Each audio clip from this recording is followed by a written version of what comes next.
Today on the Beginner Photography Podcast.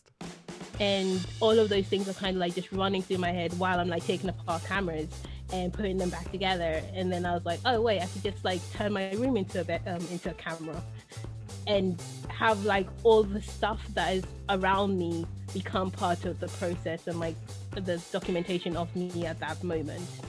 Welcome to the Beginner Photography Podcast, where each week we interview the world's most interesting photographers to learn what it really takes to capture beautiful images and compelling stories so you can start to do the same. Welcome back, my photo friends. I am Raymond Hatfield, your host, and today we have Melanie Issaka, who is a UK-based fine art photographer who, as you can tell, is trying out some really fun and interesting things in photography and creating equally interesting work. Now today, Melanie shares the importance of personal projects, why trying new tools can help you tell a better story, and why having constraints can lead to better images.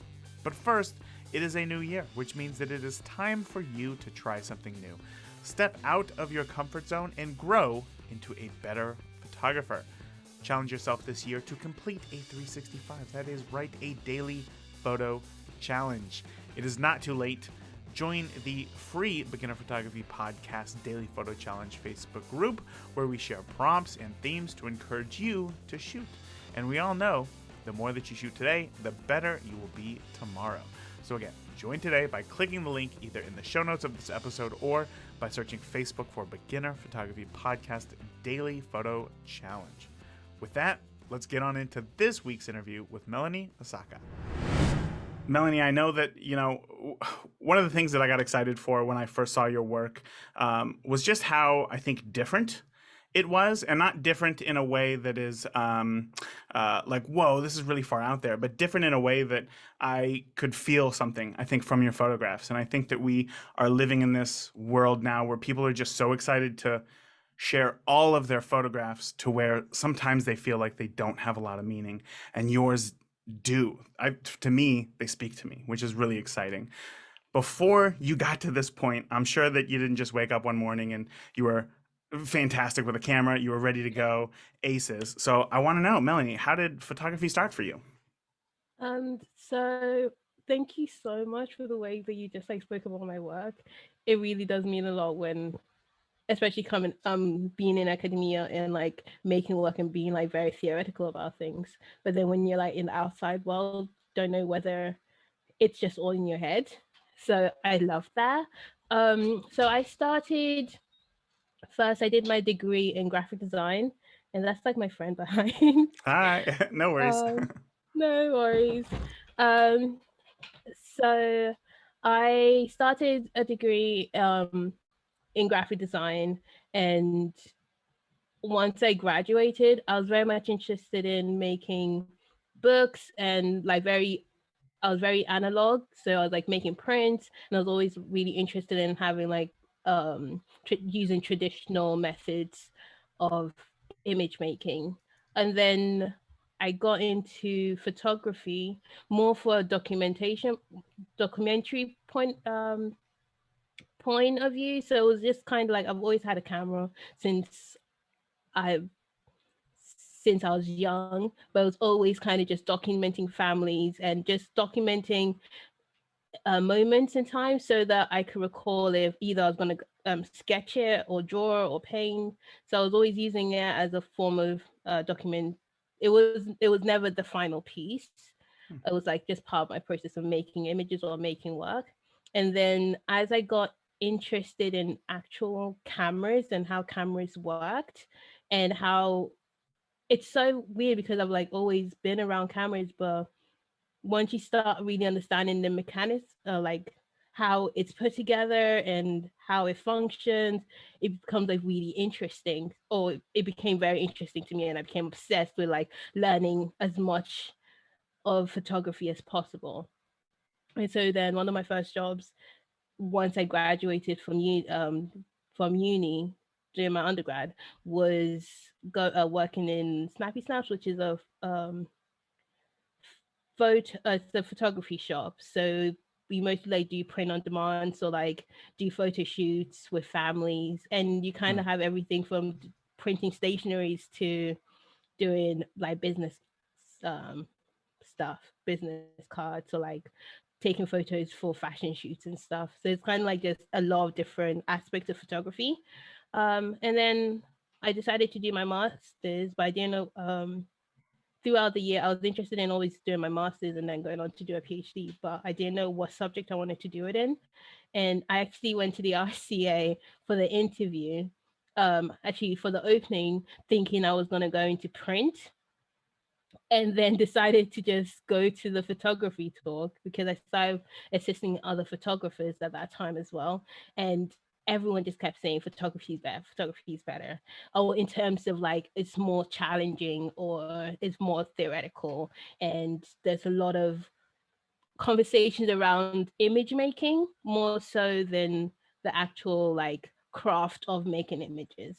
And I thought Hmm. I was okay with the craft of making images in terms of like the processes, but I wanted to know why people made images and why we continue to grapple with and share images. um yeah, so then I went to the RCA, went to actually talk to a friend and everything, and then ended up applying for photography. I got into photography, which is I think is like a surprise because a lot of people are like, oh, you should go for print because it might be easier to get into because of the fact that like the work that I had was very print orientated. Um, yeah, so that's basically how I got into photography. Why do you think, as a kid, you said that you pretty much had a camera your whole life growing up? Why do you think, like, why did you not pursue photography but instead graphic design? So I've always been interested in art, and I saw photography. I didn't understand photography because I didn't know the history of photography. And I also didn't appreciate the history of photography because I just thought you take a picture and you've got it. And that's going from film to kind of early SLR cameras, like the really digital ones. And I was always that person who had a camera with me to like document more so because I had a terrible memory. I mean, I've got a good memory, but like I don't like writing, and it was just a Same. really easy way of like documenting things. Yeah. I, yeah, I'm also dyslexic, but I didn't know at the time, so that's probably why I had a camera with me all the time. And I also didn't appreciate photography in the way that it was taught in school. So I studied in secondary school. I studied fine arts, and then I also studied product design because I went to a technology school. So we ended up like being able to do a lot of arts. So I had quite a lot of like arts GCSEs when I graduated, well, like when I finished, and then I went in to do art and design, and then also graphic design in my A levels, and then I during that time I found out that we could do a foundation, but even before that I didn't know that foundation existed. So when I Hmm. actually went to apply for degrees, and I actually got into all the ones that I did, but then a lot of my friends were going to do foundation, and I just kind of wanted to explore more about what foundation, and also was free, so it was like, oh wow, maybe I should just take a year and just kind of explore the all the different types of arts. Yeah, and then even through that, I was like kind of dabbling with photography because even in foundation, we did like a week of photography, and we actually went into the darkroom, and I loved being in the darkroom. But yeah, it was always like I think I went into graphic design because I enjoyed being given a brief. I like being told like what kind of work to make. Otherwise, I wouldn't really make anything. Or Mm. and there was always the deadlines, and I enjoyed being given a deadline and a structure. And um whereas I felt like within fine arts or like within other um arts, the ones you could it was kind of open ended, and you could keep going. And if I could keep going, I probably wouldn't make anything. If Yeah. like Yeah, because I would always absolutely. just be thinking about what I could possibly make. Oh, that is so funny. I feel such a similar way. I was listening to another podcast recently that was basically saying like the more constraints that you can give yourself, the more creative you can be. And I think that the majority of listeners are those who are new to photography, and we kind of get this idea, when we pick up that camera for the first time of like, I'm just going to document everything, and then we ultimately, I think just maybe we just don't have a sense of direction, and just nothing gets documented. But it's not until you're told, with there's tons of sites that do like photography assignments, right? Photograph things that are Yeah, red, photograph yeah. things, shadows, and it's like once we have those creative constraints, the work that we can produce is a whole lot more powerful. So that's great to hear that you're like that as well. I didn't know if maybe I was the only person. I want to know though. So what was it about? So you went for graphic design, right? And then you switched to pursue your master's in photography. Was there a moment in between there that maybe a certain photo stood out to you, or you took a certain photo, or what was it that made you change your mind? I don't actually think I changed my mind. It was because of the fact that like the degree in graphic design that I did, we shared a studio with illustration, and so our course was very open, and I did everything from creating the content to actually making the product. So, for example, I made a lot of books. So I actually got the content. Like if it was a if it was a project about, let's say, Brighton, I went to school in Brighton. So, um, so we would go around collecting all the content, making all the content, and then also going into a bookbinding studio and actually sewing together the book.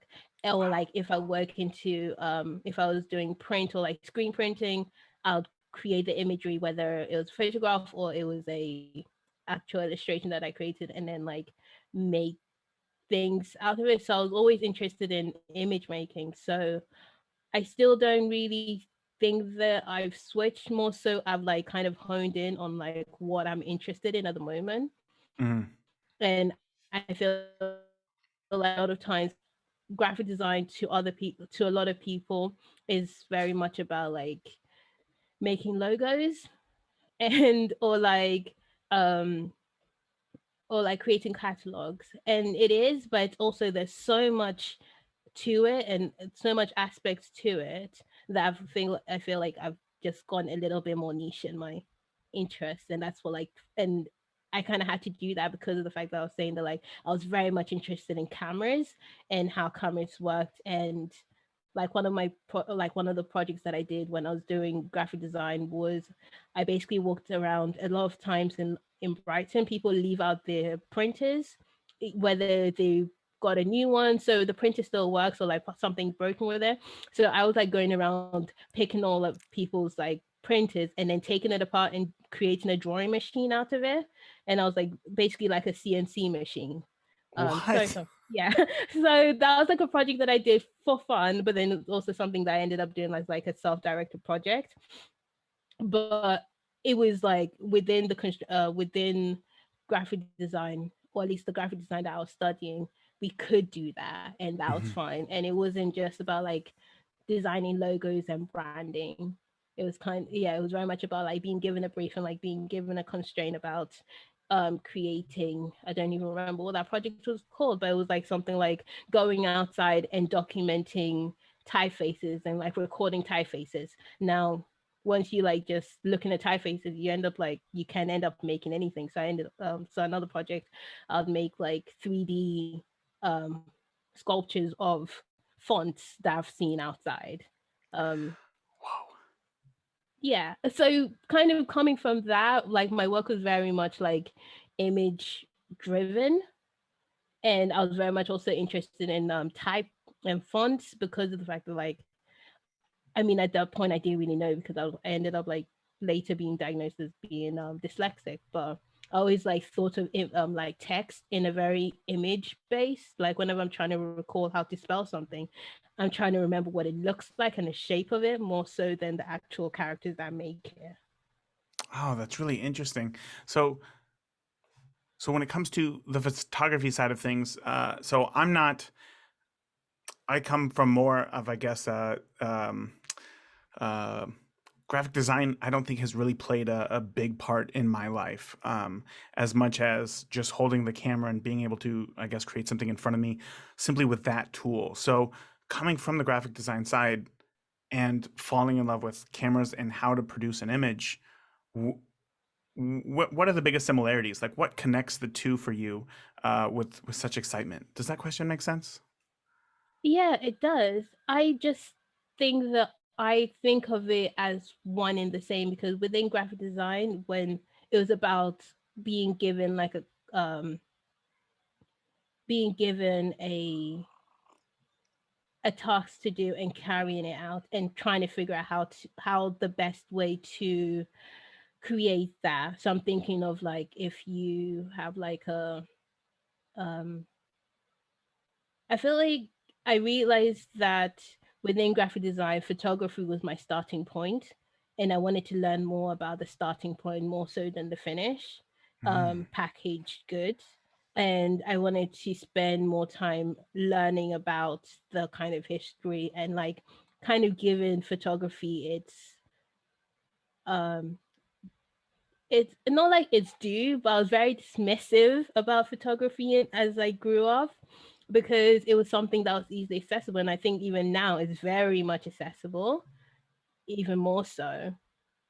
But learning about the kind of foundations and like the basics of photography made me really want to learn more about it and it as its own entity and not as a byproduct of trying to make something else, if that yeah. makes sense. So like yeah, I think for me, yeah, photography is kind of like a starting point for me to do any type of like graphic based work, even though I've Okay. like moved away from that a little bit.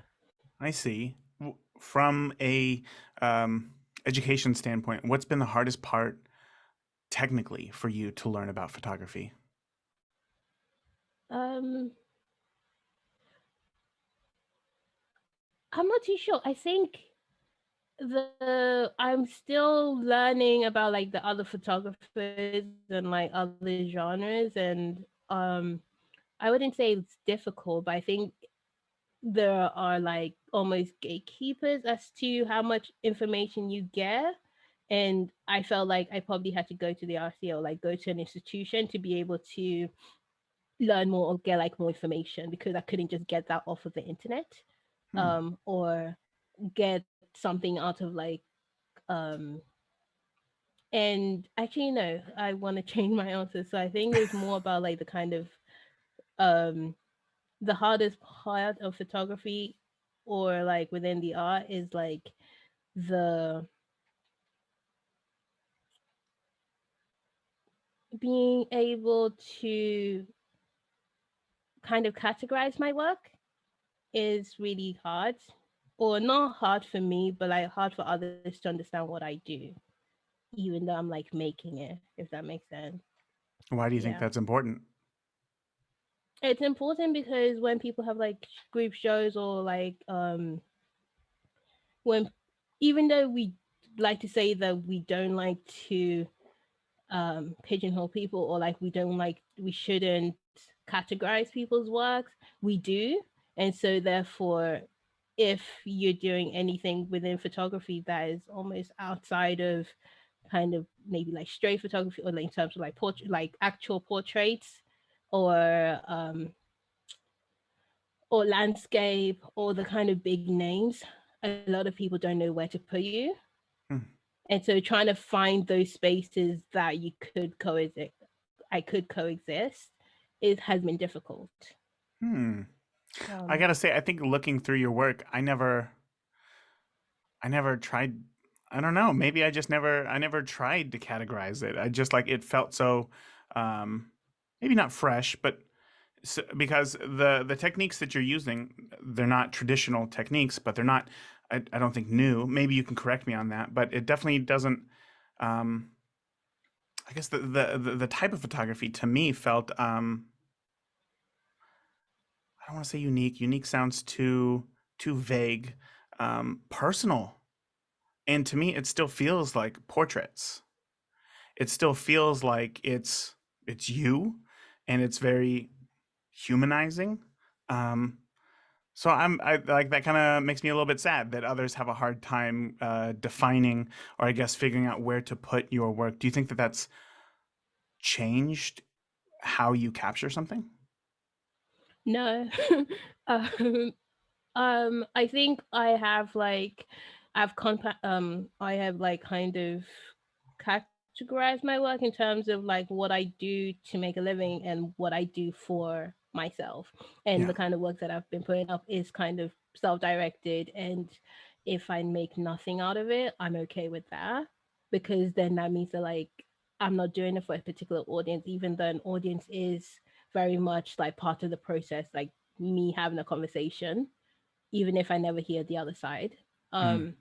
But what I meant earlier was like I've spoken to a few like gallerists and been even asked at one point if I had any actual portraits after showing and kind of going through like my process and like talking about but those are the kind of, maybe not like on a one-to-one scale, but for art as an institution, Hmm. and to be able to like find representation, Hmm. it becomes a little bit difficult. But I also don't mind too much Yeah. because of the fact that I've purposely continued to make work like this, knowing that it's can create some type of barrier.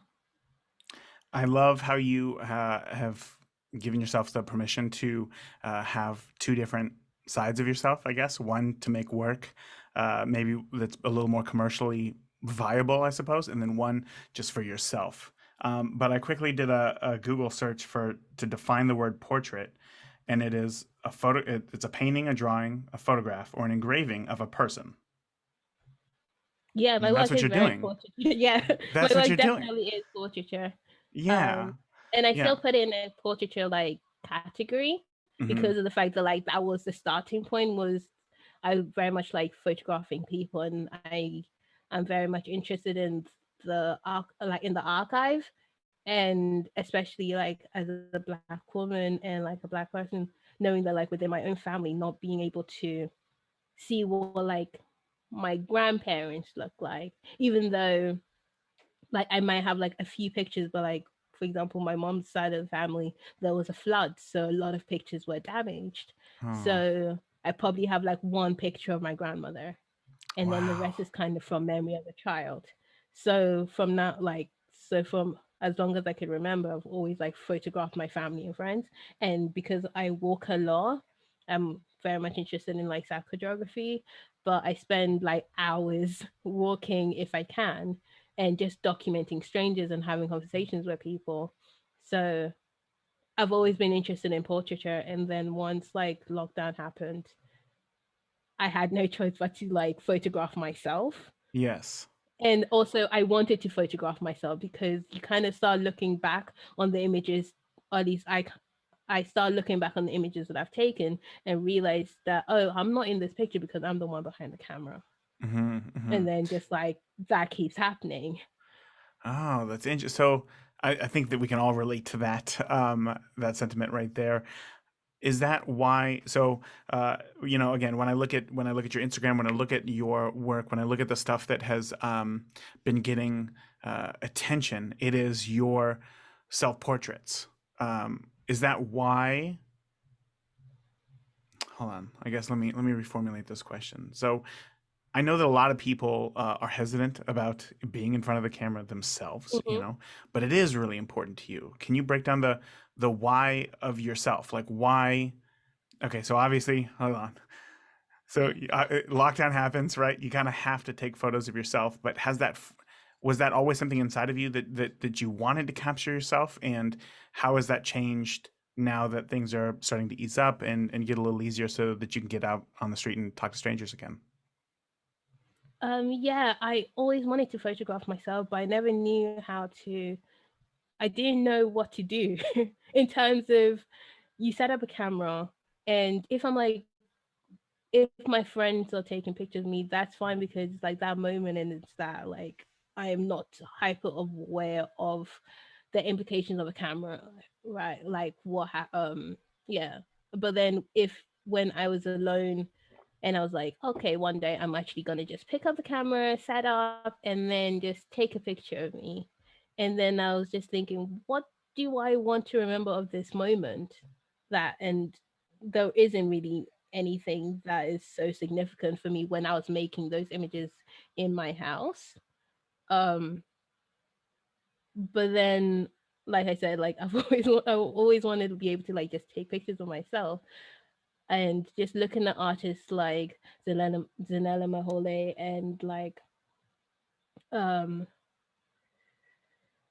who else? I can't think of anyone else, but just like thinking about like, or even just painters who like painted themselves. And I've always been fascinated with that. And I always wanted to be able to do that. But I'm also very bored with what I look like at this moment, even though I know that it's not for me for this moment, but like it's for later. I'm also like, I also want the challenge of making images and something that keeps me engaged through that process. And just setting up a camera and shooting wasn't that interesting to me Mm-hmm. because I was still my audience. Mm-hmm. And I'm still my audience in the sense that like even like the work that is being shown now is because of the fact that like I've had to like make it public in the sense that like the other works that I've made in the past, I've never had to make them public, if that makes sense. Uh-huh. No, I'm trying to think because I I think I said this earlier. I love the way that you think about these things in a different sense, I suppose, than at least myself and I believe many other photographers do. And I don't know if it's that you know, where are these ideas coming from? Are they coming from just, is this who you are as a person? Are they coming from the questions that you get from, you know, attending a higher level of education? Because I think that these are really important questions, but the majority of us aren't asking them. And again, I just find that really fascinating. So I apologize for taking a moment there and thinking to myself about that, because uh, I feel like if more people could ask those questions, then photographs would be more meaningful and they'd be more impactful. You know, a lot of it is self-realization and figuring out, I think, the story that you want to tell as a photographer. That's something that I try to talk about a lot. What's the story that you want to tell? You know, when somebody asks, you know, what do you think about this photo? Well, what's the story that you're trying to tell here? You know, like, you tell me, because that's going to give me context as far as how we can talk about this photo. Um, but let's get back to self-portraits here, because you mentioned, you know, taking out a camera, pointing it at your face, kind of boring, you know, and but I think that's what people naturally think of.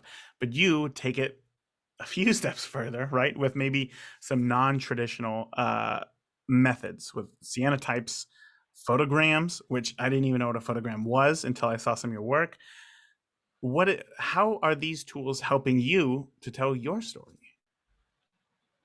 Um, so like I said earlier, like I'm very interested in the history of photography, and whenever I get into something, I become very obsessive, right? So therefore, I was not even just thinking about.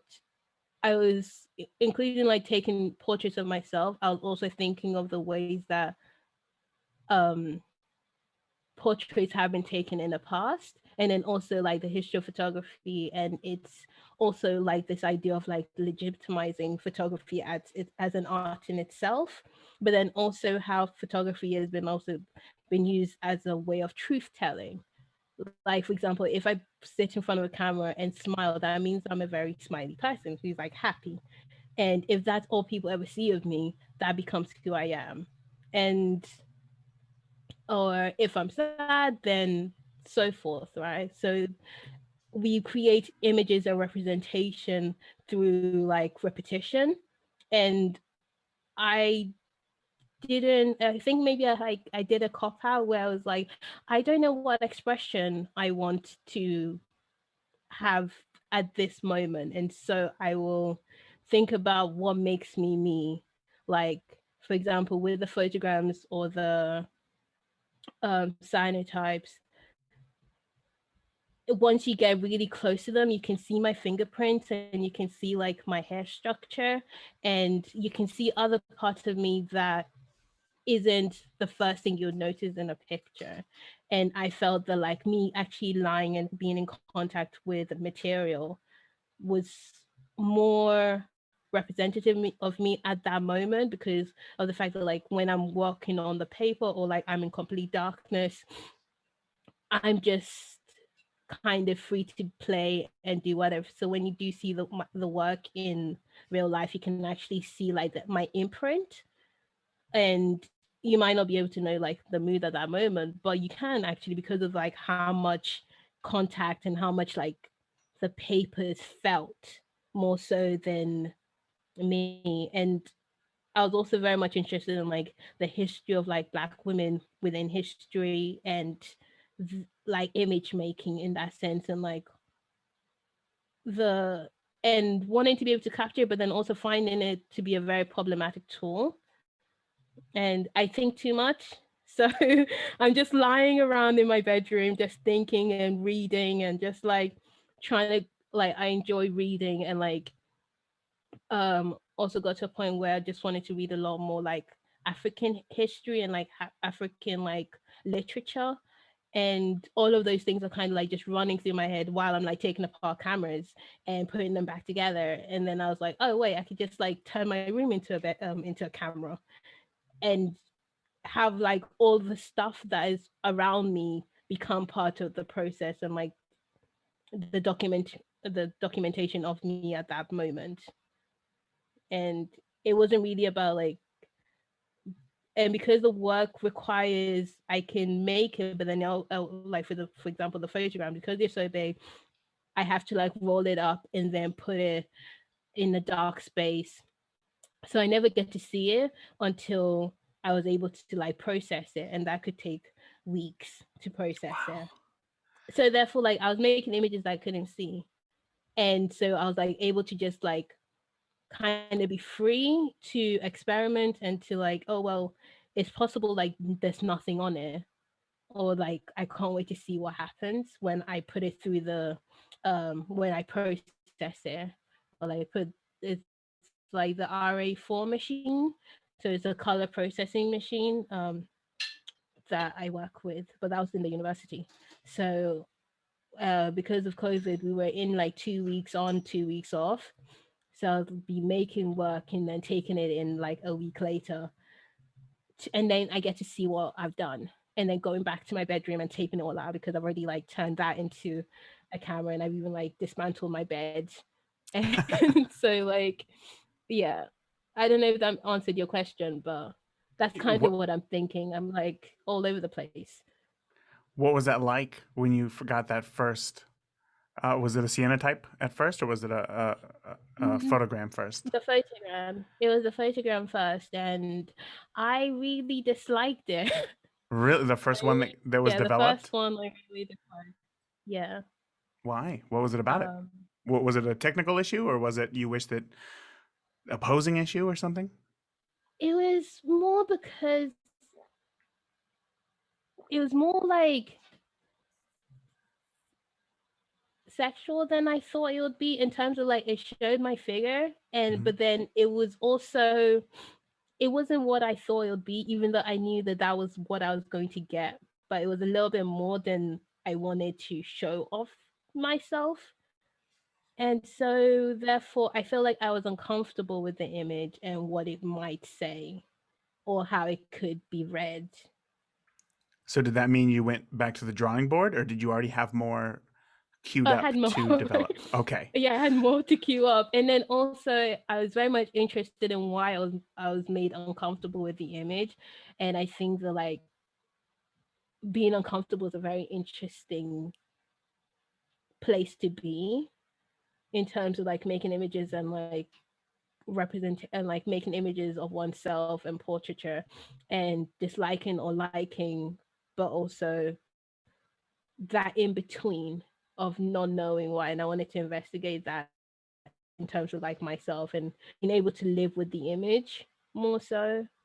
Like there were elements that I enjoyed and I wanted to recreate, and then there's elements that I was like, oh no, this is terrible, this is awful. And also like I was making all of this in the dark, so nothing is straight, and that drove me crazy. Especially that as a graphic nothing is designer, I'm straight on the sure. picture. Yeah. Yeah. And yeah. So, what conclusion did you come to about feeling uncomfortable about the photo? I think it was like a my issue thing that like I'm still getting over, but I'm still trying to like grapple with it. But I think I'm interested in the images that I'm making, Mm. and I think I'm more interested in the images than the questions, than more so my comfortability with it.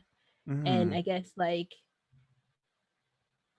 yeah, and I'm still trying to like understand that in terms of like the idea of even like a portraiture, like why you don't like a picture of yourself, or like how do you see yourself, and when you're confronted with a picture of yourself, how that makes you have to confront these notions of yourself that you might have, and this could be very superficial or psychological.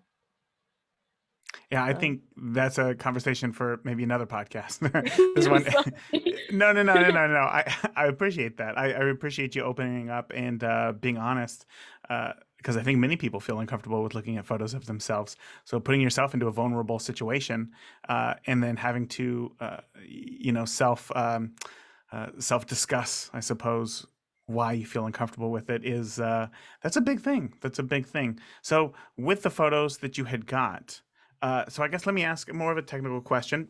So Mhm. anybody who's listening, obviously, I'm going to try to put some of your photos in the show notes of this episode, as well as links to where they can find you, so that they can see what it is that we're talking about. Because again, it's more non-traditional, right? So when it comes to these photos, say with the Sienna types, you had 8, 10 different photos. How many have you taken? And then I guess, what did you do them all at once, or is this kind of an ongoing thing that you can set up in an hour and take a photo and then come back at it next week? How does that work? Oh yeah, so it's ongoing, and it was also the fact that I was doing this through lockdown, so different processes, different stages. I would have to make an image, and it takes so long to take a photograph of yourself, especially when with the cyanotype I was trying to create a collage of myself. Um, so they're both of me, like, and so like I exposed the and make the photograms at home, and then I took it to, and then I'll take it to university, and then use the studios to photograph myself behind it. And um and sometimes it'll take me a whole day, like about 8 hours to make one picture. Wow. That's not Yeah. exposure And time. that's That's like because from setting everything no, up to, okay. oh yeah, no. So like I've got to a point where to set up taking about like 20 minutes. I've got like my setup on point. It's um the minor adjustments, because I'm photographing myself. So and half the time I'm also need to like make sure that I'm positioning myself in the right place, and I don't have a mirror. So I'm just like taking a picture of me, if I then trying to remember like the position that I need to be. And then also making sure that I am perfectly, or yeah, I'm perfectly aligned. Although like now I'm starting to think that maybe I don't need to be aligned anymore. But at the beginning it was very much like trying to get a perfect like silhouette, or like a perfect alignment of myself, or like of my multiple selves at that moment. So yeah, it would basically take me a day, and then I'll go downstairs to like where all the technicians are, and they'll ask like, how's it going? And I'm like, oh no, I've only made like one picture. Yeah. I have a few technical questions about the cyanotype, Yes. because you're not using like a traditional camera, are you? You, as far as I could tell from reading on your Instagram, you're laying physically on photosensitive paper. Is that right?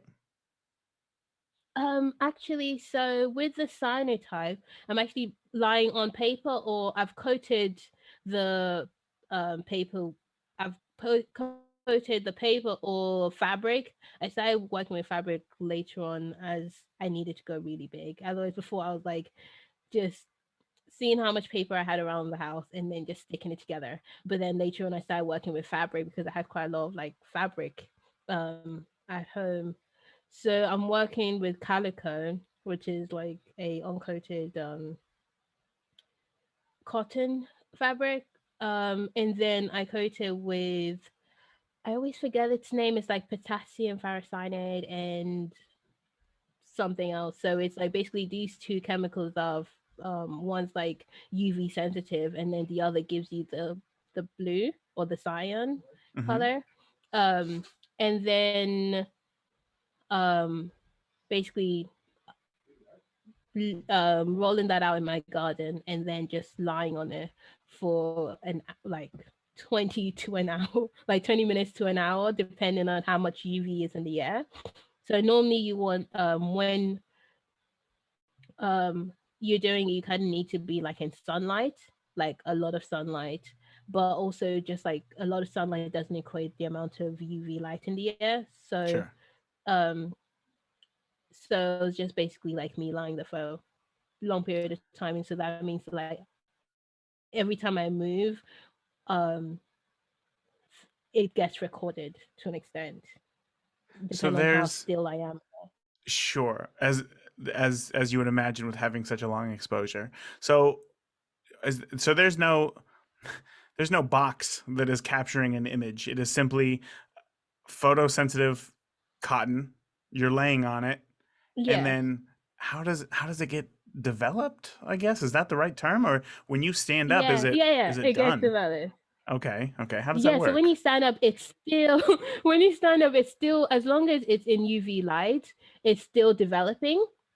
And so then to develop it, you have to to fix it, you need to like wash it. So you just basically wash it with water. And once you start washing it, you end up like getting a different color. So when you first coat it, it's a kind of like lime green color. Once it's like processed enough, it becomes like a brownish color. And then when you fix it, like wash it, it turns into that cyan blue color. And then also depending on the type of chemical like chemistry you use, you can get like a richer, like kind of navy blue, or like a kind of sky blue, or like a sunny sky blue tone. Yeah. um but yeah, and if you don't wash it long and like enough, and you still have this cyanotype on it, it can continue to develop. So it's, Wow. yeah. And so So I'm sorry. Go on. I no, got no, no, excited. it's fine. You had mentioned earlier about putting yourself in your room and like making it turning it into a dark room. Was that to develop, or was that for a different photo process? So that was for the photograms, because the photograms I was doing, I was the photograms I was working with um photographic paper, so like color photographic paper. And then I basically had like a torch, and larger, like multiple ways of making using having light. So I had to basically, because it's color photographic paper, you have to be in pitch black. Otherwise, any type of light is very sensitive to light. So any source of light um will expose the paper.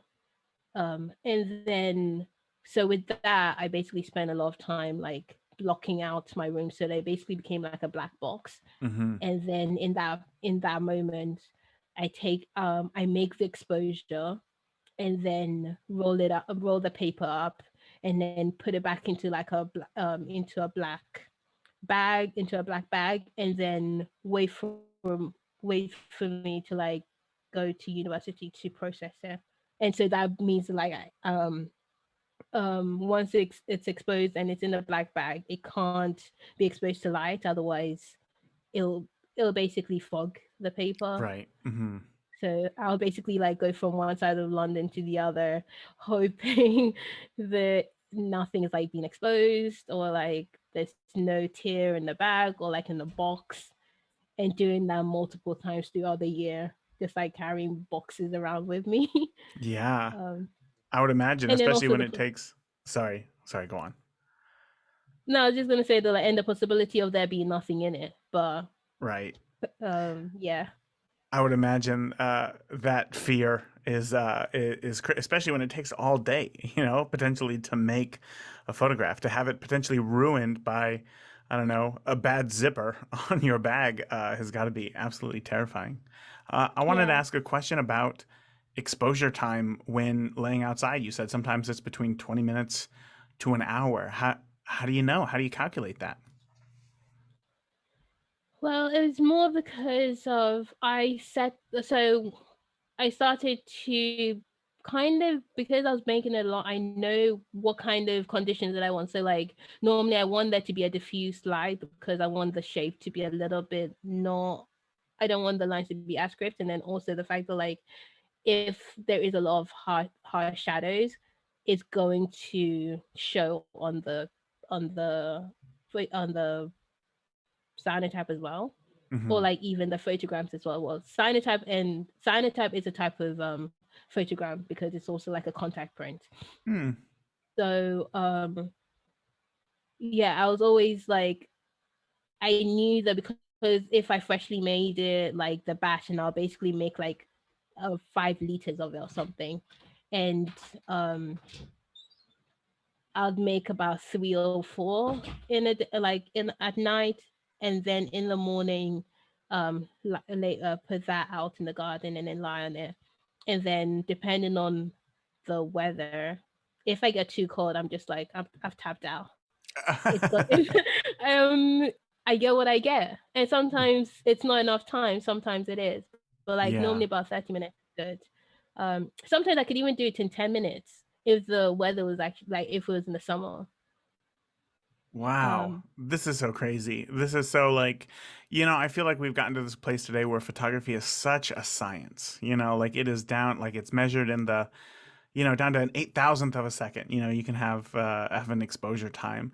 And there's still this world that like I think that a lot of us forget that we lived in for the past 100 years, where it's like photography was more of a feeling, and there was a lot more flexibility, I suppose, in it, and it wasn't as much of a science. And yeah, it's I think when you're able to get those happy accidents, maybe like when it all works out, it feels like, well, this is just magic. Like this is yeah, amazing that everything worked out. That is so cool. yeah.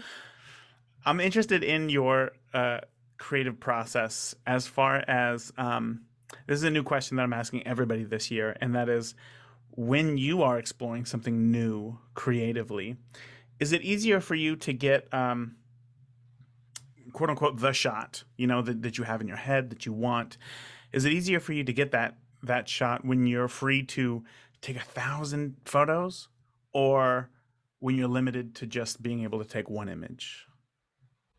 Just one. I like being very exact because I don't like going through 1,000 images. Oh, I don't like going. If I just need one picture, I want to just take one, maybe two, and compare. Hmm. But yeah, I also find that once I get an image that was close to my original idea, and I want to kind of perfect it, the perfected one isn't as interesting as the first or the fifth one that I took. Like the Hmm. longer it takes me to make it and like kind of make it better, I start to lose interest in the image, or it doesn't make I don't lose interest. It becomes sterile. It becomes too. I can see my hand in it too much that I don't find it as interesting as like the kind of practice or the test. So a lot of my works are like tests. Does that mean that you're gonna at some point give up on the cyanotypes, or not give up, but just stop doing them because they're gonna be too scientific for you?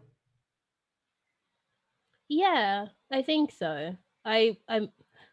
I'm thinking of different ways to do it, and then also the fact that like a lot of people have done cyanotype. I feel like last year it was hard to get cyanotype like chemicals because a lot of people were making it because it's so Hmm. accessible, and you can do it at home. Whereas like most processes, you need a dark room for it. So I just hadn't seen a lot of, or at least I hadn't seen anyone do body prints and like at the skill that I was doing it at. So I found that interesting, and I found like I was already lying around doing nothing. Might as well lie around outside and do nothing a for a moment and then see what happens. And yeah, and once I kind of have a new idea or something that like I can focus on, I'll probably move on Yeah. I because then I know that I can do it. Oh, right. Yeah. Suddenly it's like that what's the term? Like what's the dog going to do with the car after he catches it? Like it's kind of the thrill of the chase. And it's Yeah, like when you can do it or when you get there, it's like cool, now what? So it's always figuring out, you exactly. think, for you trying to push through, or do you just completely stop everything and say what's something entirely new that I could try here? Yeah, and I think it's like when I get to a point where either some idea becomes more interesting or I don't know where to go from there. But I always find that like I kind of go back, or like my work always has a connection somehow that I don't know or see at that moment. So, like for example, with the cyanotype, once I make the cyanotype, I take it into a studio and then photograph myself with it because I know that that's going to be challenging. Like Yeah. to actually like put myself in that position without with the least amount of editing, like post editing as possible. That's like the challenge that I've set myself. And I like to play around with cameras and I love to like play with images. And so once it becomes less of a play and it becomes like, oh, I'm just like a factory trying to reproduce multiple things, then it becomes less interesting to me. Oh, Melanie, again with the deep thoughts there. This has been a conversation that I has lived up to my excitement for sure. I want to say thank you. Now we're at the end of our time here. I gotta say thank you so much for coming on and being open and being honest about all these things. And sometimes we don't know the answers in photography, but we all have to kind of figure it out ourselves. And again, I just really appreciate your take on it. Before I let you go, can you let listeners know where they can find out more about you and see some of your images? Like, where's the best place to do that online?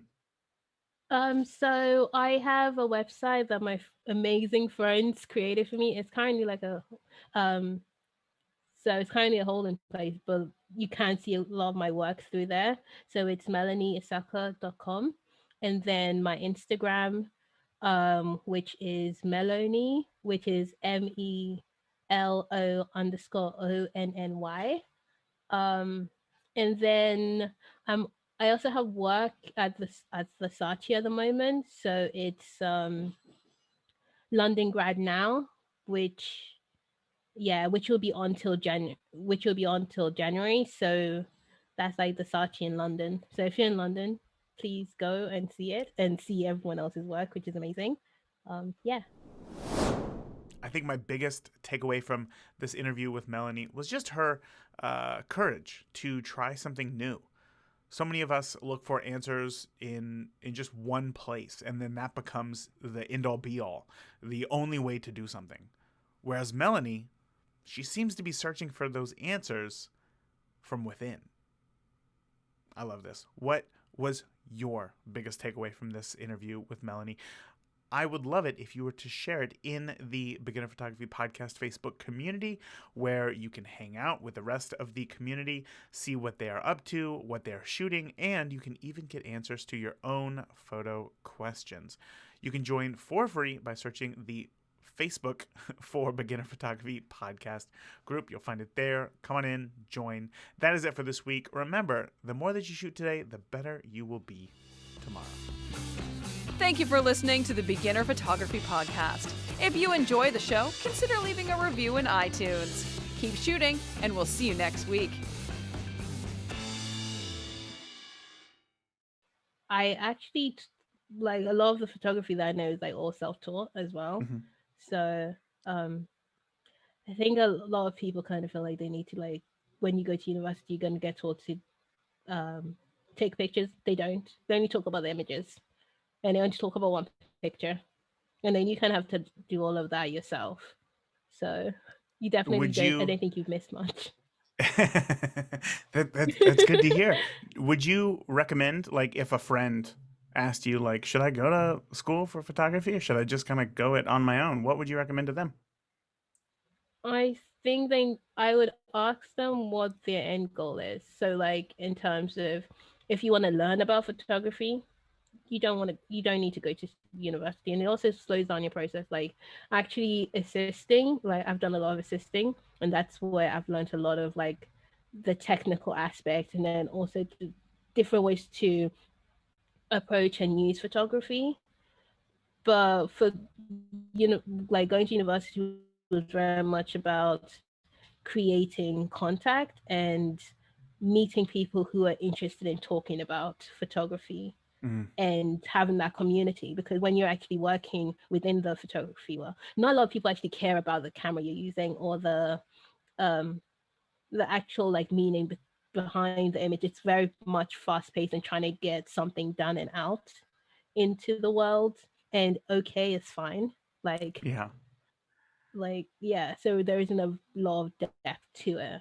That's why so if you actually want to like go and just immerse yourself in imagery and like and all of that, and also be in contact with amazing people who are making interesting work that isn't very like monetary, um that isn't just about finances, then yeah,